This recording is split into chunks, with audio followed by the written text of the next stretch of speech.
The elevator doors slid open like a verdict, and the hallway smelled like polished money and printer toner. I smoothed my palm over the manila folder in my lap and felt the brass corner bite back. Inside, their laughter hit first.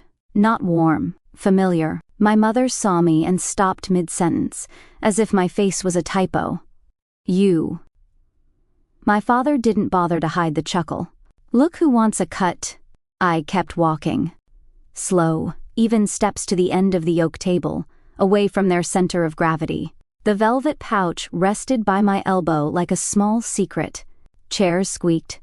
Cousins angled for a better view. A neighbor my uncle liked gave me a half smile, then looked down fast. The executor's assistant shuffled tabs in a blue binder and wouldn't meet anyone's eyes. I set my phone face down. 2:05 p.m. The city licensing office would call at 3:30. One shot. No grace period. My mother turned to our aunt like I wasn't there. We made hard choices when she was 13. Her voice floated. Kind for strangers, sharp for me. She couldn't be saved. I let the line hang until the silence felt heavy enough to bend. Then I placed both hands on the folder so they would stop shaking. I didn't look up. Executor, Mr. Klein, cleared his throat. We'll begin. Paper sighed. Names, parcels, account balances, boat slip rights. His voice walked through a life like it was an inventory. When he said specific bequests, the room inhaled. I felt the shift without looking. Their eyes hopped to the page, to my face, back to the page. My father leaned back like a man opening his arms for applause. Let's not pretend, he said. We were his family. Blood. The cousin beside him smirked, relieved someone had said it. A chair 2 down from me creaked. A woman I didn't know was studying the room, not the paper. I touched the velvet pouch with one finger.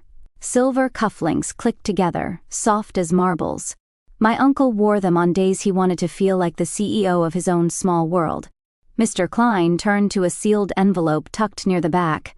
There is an addendum, he said. Dated 6 weeks before Mr. Everett's passing. My father's voice dropped to a satisfied whisper that carried anyway. There we go. False hope spread like a grin across the table. A few people laughed under their breath. Aunt Lydia offered my mother a sympathetic pat, rehearsed for sympathy. Someone coughed to break the tension. It didn't. I kept my face still. I pressed the folder flat and slid a thin rectangle 1/2 inch forward. A faded photo receipt, barely visible under the edge. Just enough for the curious to wonder what else I was hiding. My mother turned her kindness toward me, the kind that cuts. Don't dramatize this for attention. Ungrateful hung in the air like a pin with no head. 2 cousins looked relieved to have a word to pass around later. Before presumptions, the woman with the pen cap said, Finally, perhaps confirm recognized beneficiaries. Her tone didn't ask permission. Mr. Klein nodded with gratitude you could hear. I glanced at the clock. 2:12 p.m. The minute hand seemed louder than the room. I could almost hear the city office ringing, then not ringing, then moving on. My father pointed down the table. She moved in at the end because she smelled an opportunity. I didn't rise to it. Silence is heavier than anger when the table expects you to explode. I opened the folder a fraction. A neat spine of dates and notes looked back at me. The brass clip winked under the lights. My mother sighed. An old performance. We did our best. A neighbor nodded, because that sentence always lands. People believe the loudest mouth first. I felt the cufflinks through the velvet like a pulse. Graduation day flashed, his hand on my shoulder, his quiet. One day, you'll need these to remember you belong. I swallowed and set the pouch on top of the folder, where everyone could see it and no one could read it. Mr. Klein flattened his palm on the sealed envelope marked final page. The room sharpened. Even the AC seemed to hold its breath. Per Mr. Everett's instructions, he said, voice steady, this will be read last. My father smiled without teeth. Open it. A cousin leaned forward like a spectator at a boxing match. The assistant's pen stopped scratching. Even she wanted the hit of drama. I glanced at the clock again. 2:14. My heartbeat counted the seconds I couldn't spare. I folded my hands to keep them from betraying me. Let them talk. Let paper do what people won't. Mr. Klein took the letter opener. Metal flashed under the lights. Every whisper in the room fell through the floor. The taillights blurred in the rain until they were nothing but red beads swallowed by the dark. I stood on the curb with a plastic bag of clothes cutting into my hand. My father's last words hit harder than the storm. "You're not our problem." The door slammed, and the sound was final. I didn't cry. I just stood there, soaked, listening to the rain drown out everything. Then came a horn from the corner. A truck, old but steady. My uncle left with an umbrella, a calm face, no questions. "You hungry?" he asked. That was it. No lectures. No pity, just a hand that led me forward. He pressed something into my palm. An old bronze compass, hairline crack across the glass. "When you're lost, pick the next north," he said. I clutched it like it could hold the world together. Years later, I was 17, sitting on a milk crate in his garage, grease on my arms. He handed me my first shop uniform shirt, my name stitched in red. "Skill keeps the wolves outside," he said. "Noise can't turn a wrench." I believed him. I had to. But that morning on the bridge, even skill couldn't stop the breakdown. My car sputtered, died, and rolled to the shoulder. Voltage. Gone. I called a tow. The driver squinted. "You're the girl who fixes fleet vans, right?" I nodded. He laughed. "Funny, even mechanics need saving sometimes." I paid him anyway. The tow receipt still burned in my wallet. That fee was my cushion for the month. Gone. And then my phone buzzed. A text from the licensing officer. "We start on time. No grace. No excuses." I stared at it too long. Because today's call wasn't small. It was my shot at a city permit. The difference between scraping by and securing contracts for municipal vehicles. My uncle had underlined that form last month. "You're ready," he'd said, his pen digging into the paper like a signature. The conference room air was cold now. Too clean, too sharp. I shifted my tote under the table, the bronze compass pressing against my thigh. The clock ticked toward the future I couldn't afford to miss. My phone buzzed again. I silenced it before anyone noticed. Across the table, my mother's smile was sharpening into something dangerous. Mr. Klein slit open the addendum envelope, paper rasping like a blade. I looked down at the tow receipt sticking out of my tote. Wolves outside. Noise inside. My uncle's voice whispered through memory. "Choose north. Mr. Everett makes specific acknowledgments," Mr. Klein began, his voice steady, but my father cut him in half with a laugh. We were his only family. He spread his arms wide, like he was blessing the room. "This charity case here," he jerked his chin at me, "just showed up when the money is on the table." A ripple of murmurs spread.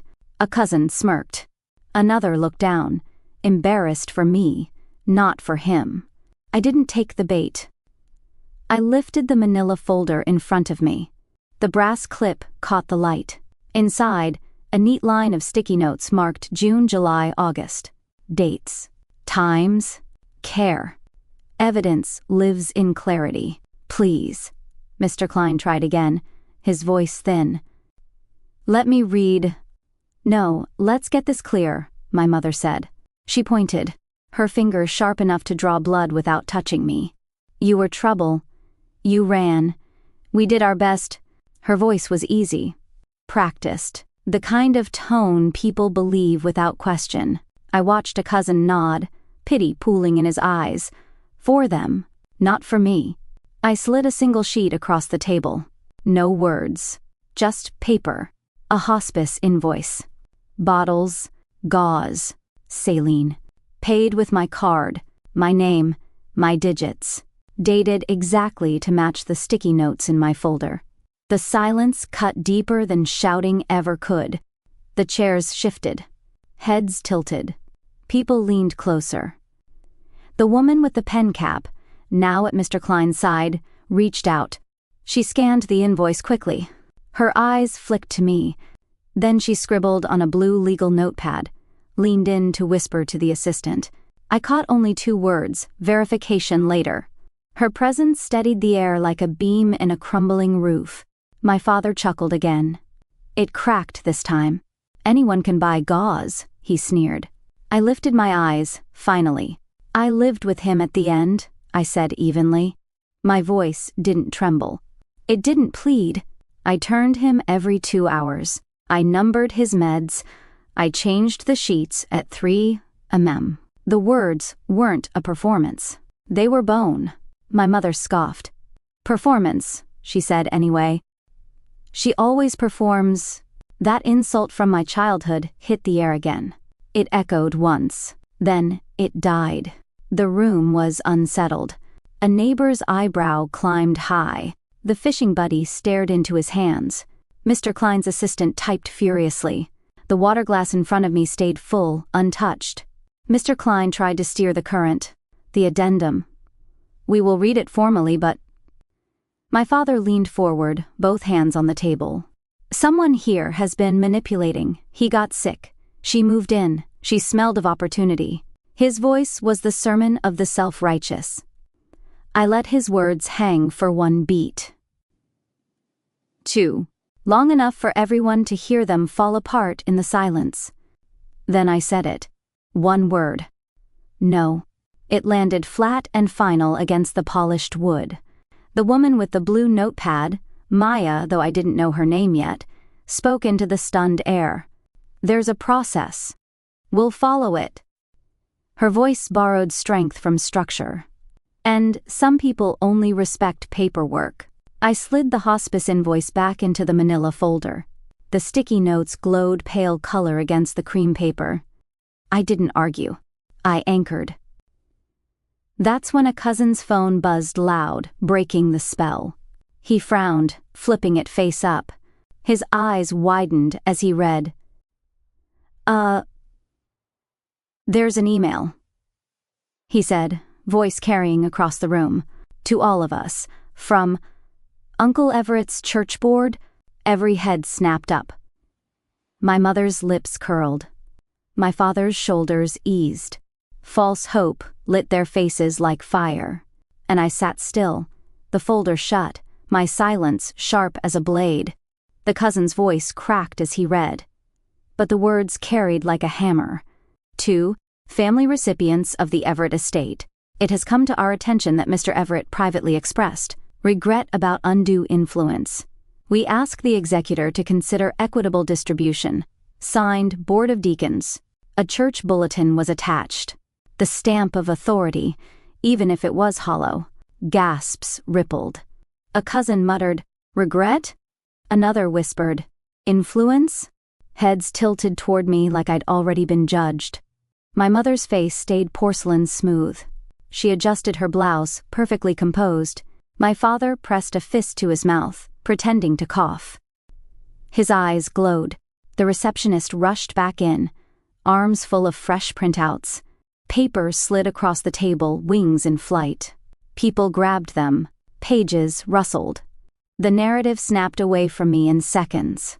It didn't matter that the email came from a dusty mailing list, probably 2 people clinging to their committee chairs. Optics were louder than truth. And the room always drinks the loudest story first. Mr. Klein tried. He inhaled, voice careful. The board does not control a private estate. But even he sounded like a man reading the weather, already feeling the wind change direction. My phone buzzed under the table. A text. We can't hold. The licensing officer.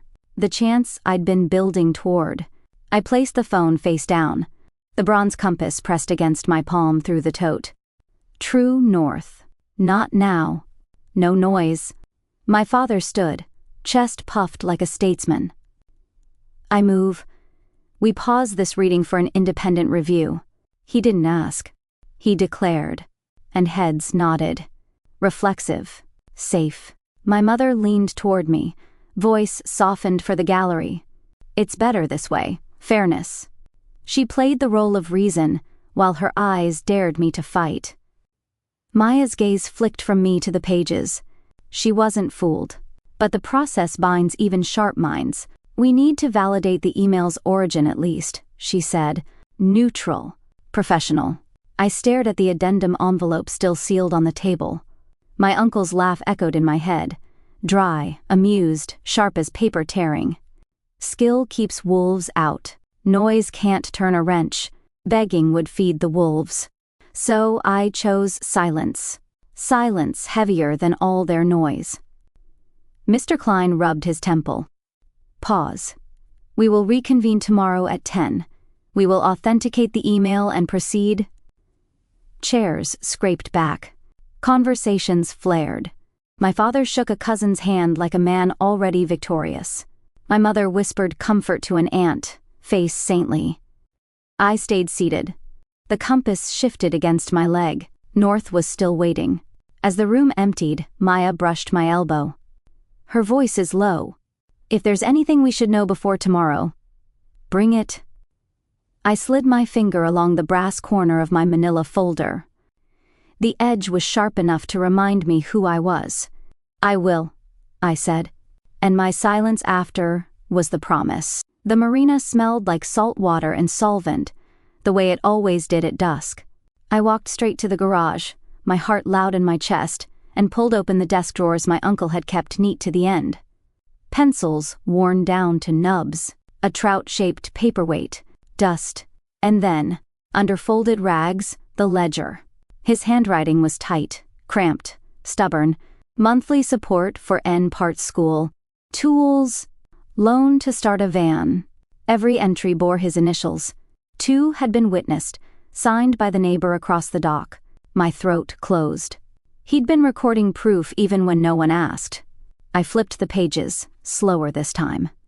The pattern wasn't random. It was deliberate. Every month, steady. Not a frenzy. Not some manipulation. Intention written in ink. I scanned and printed the deed clause copy. Section 7.2b. Transfer of business assets of Everett Marine and Repair, inclusive of contracts, and tools contingent upon the named protégé completing licensure. Protégé. My name. The paper felt heavier than its weight. I texted the harbor master. He'd watched me haul engines at midnight, skin raw from salt. He called back almost immediately. His voice was gravel, steady. I'll speak, he said. But the hospice nurse, that was the gap. False hope lingered like a shadow. If she didn't come, the chain of proof would wobble. I left a voicemail, my voice clipped. Please. You were there. He wanted it recorded. Back at my shop, I spread the bank deposit slips across the workbench like pieces of an engine diagram. I stapled them in order. Year after year. Small sums. Consistent. Evidence of long intent. Not a dying whim. Then the hospice log. Time-stamped. My initials. The hours I turned him, charted his meds, marked his breath. No speech could carry what those notations carried. Maya's text came in as I stacked the pages. Tomorrow, bring originals. And, I believe, facts. Ally, committed. My phone buzzed again. A voicemail. Licensing office. You missed your slot. But, one opening at noon tomorrow. If you can prove business continuity, we'll see you. Continuity. Proof. Exactly what Clause 7.2b was built for. I took a photo of the clause. Printed 2 copies. Slide them into the manila folder. The brass clip snapped tight. Every page aligned. I sat in the dark shop for a while. The marina lights threw coins of gold across the black water. I practiced in my head. No dramatics. No raised voice. Just order. Ledger. Slips. Log. Clause. Avalanche. Silence would do the heavy lifting. My uncle's voice whispered back, Noise can't turn a wrench. I tucked the bronze compass into my pocket. Next to the deed clause copy, North pressed close against intention. At 7:42 the next morning, my phone rang. Unknown number. I answered. A woman's voice. Tired. I'm off shift at 9, she said. I can come. He asked me to... My breath caught. The nurse? the missing piece. And, suddenly, the avalanche had its final stone. The morning light cut through the glass like it was judging us. Same conference room. Same table. But the air felt heavier. My parents had arrived early. I could tell from the way their voices already carried, soft enough to sound sympathetic, sharp enough to set the stage. Their smiles were rehearsed for the crowd. The cousins were quieter this time. Last night's bravado had drained into guilt. Even the fishing buddy kept his cap in his lap. Mr. Klein adjusted the blue binder, deliberate in every move. Maya sat at his right, her blue legal notepad, already open, pen poised like she was keeping score. First, Mr. Klein said, "We authenticated the church board email. It came from a generic list and is not recognized as a legal authority over Mr. Everett's estate." My mother sighed, a sound crafted for sympathy. My father clicked his tongue, shaking his head like he pitied me. But I saw the flicker of relief in their eyes. They still believed momentum belonged to them. Second, Mr. Klein continued, "We have the sealed addendum.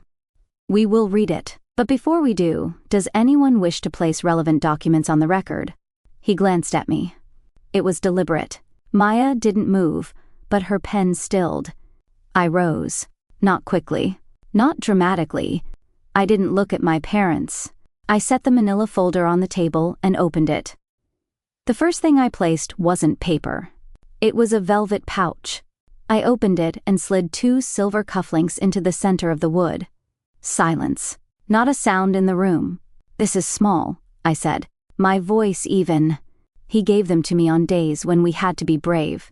The room shifted. No pity. Not yet a belief. Just unease. Because no one knew what to do with sentiment that didn't beg. I slid the first sheet. Exhibit 1. The signed ledger. This is the ledger from his desk. Entries marked N. I didn't explain the letter. I let it sit like a baseline under the noise. Exhibit 2. A stack stapled tight. Bank deposit slips.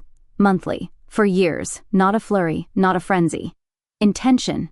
The paper whispered louder than my voice. My father snorted. "He bought your groceries. That's not..." I lifted my hand a centimeter, not to silence him. To show I wouldn't amplify him. Exhibit 3. I slid the hospice log across. My initials. 3 a.m. turns. Dosages checked. Movement in the back. The nurse stepped forward, shoulders square. "I'm Nurse Delgado," she said. Her voice is steady, clinical. "I was with Mr. Everett the night he recorded his final message. He asked for a witness. I signed the unit log." The silence afterward was thick. Even the city skyline beyond the glass seemed to hold its breath. Maya tapped her pen once, then stilled. Mr. Klein inclined his head. "Do you have the recording?" The nurse held a USB drive. "Yes." The assistant connected it. The screen flickered. My uncle appeared in white pillows. His voice was gravel, but lucid. He said my name. He spoke about the night it rained when I was 13. "North is the girl who stayed," he said, chuckling at his own metaphor before pain caught his breath. He steadied himself. "The business should go to the person who can keep it alive. It's already hers." Gasps. A chair creaked. A cousin covered his mouth. My mother's face lost a shade of color. My father hunted for a crack. "He was medicated," he said quickly. The nurse didn't flinch. He was within capacity. And the notary came the next morning. I placed the next exhibit. Copy clause, section 7.2b. "The notary signed here," I said quietly. Maya's pen froze, then moved in deliberate strokes. The harbor master raised his hand. His shirt was crisp but still smelled faintly of the river.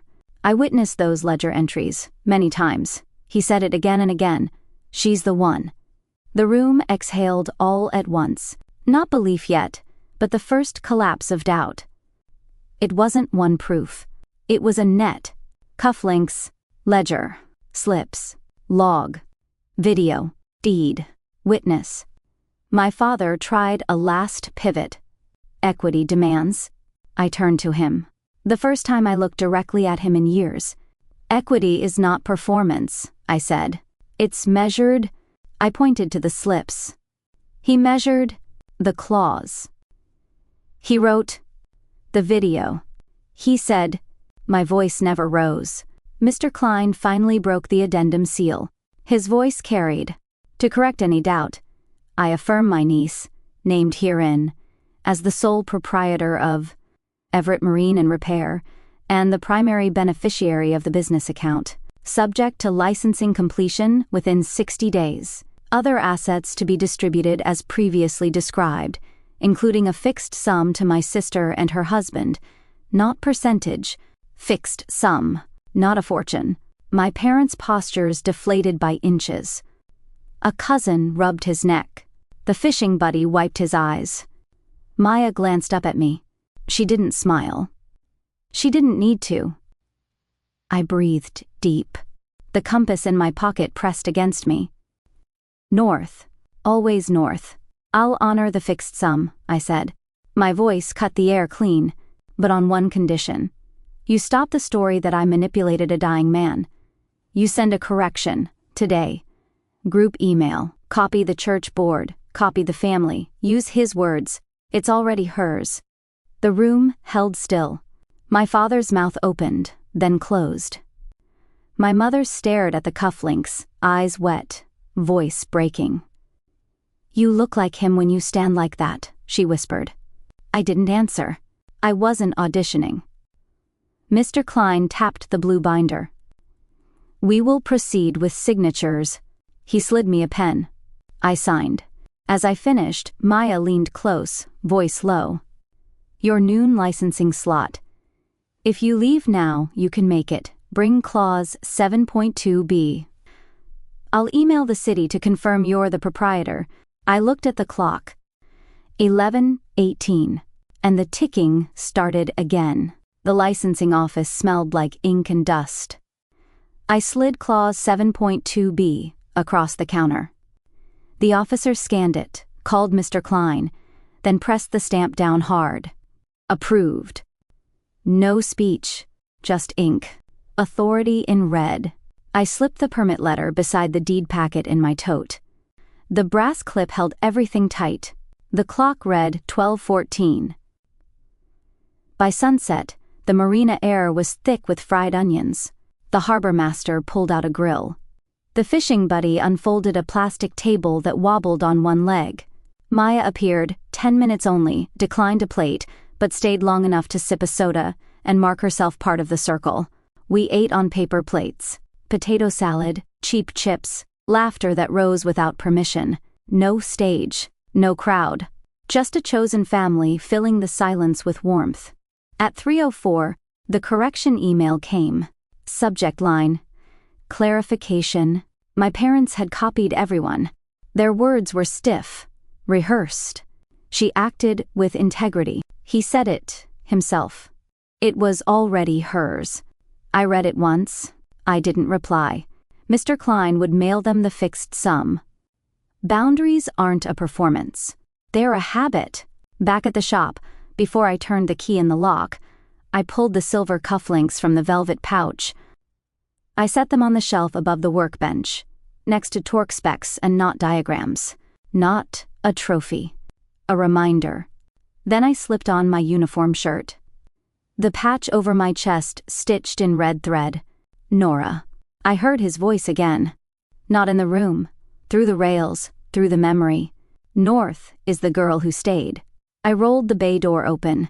The water was black, broken by city lights. My van waited, tools lined like soldiers. If anyone had asked me then, I wouldn't have said I won. I would have said I executed a plan. If you've ever had to choose North while others narrated your life for you, drop your story below. If paperwork, witnesses, or one quiet alley changed everything, share it. Someone out there needs your blueprint.